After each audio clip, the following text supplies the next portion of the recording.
Hey, my name is Hasan Kwame Jeffries, and I teach history at The Ohio State University. And I'm also a dad with three daughters, Asha, Aliana, and Alayla. I want to share a little bit of a story about my youngest daughter's experience with this book, Milo's Museum, my daughter, Alayla. So I received this book as a gift, and I brought it home, and my youngest daughter just took to it immediately.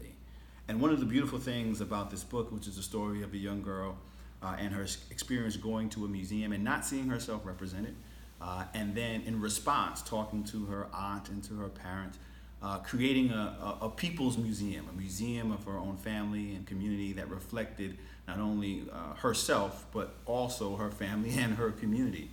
And so it's a wonderful book that really shows the representations of people of color, people of African descent, African Americans. I mean, it's beautifully done and illustrated. And as I brought it home and began, literally the first time I read it with my youngest daughter, Layla, at 3.5, and we're going through, and we get through the first page, and we get through the second page, and the first page introduces Milo. By the time we got to the second page, and we see a grandfather that looks like her grandfather, Papa, and a grandmother looks like her grandmother, and a teacher that looks like Miss Lee or one of her teachers. She begins to point them out, like, oh, this looks like Papa, this looks like Grandma.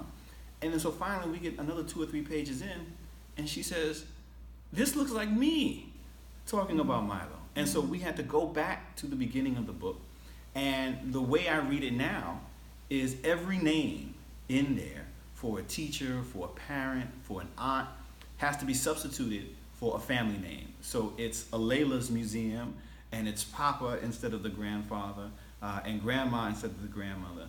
And it's so wonderful and a joy to read because essentially she sees it's a mirror into her own world. And it has become her favorite book in large part because she sees herself in it.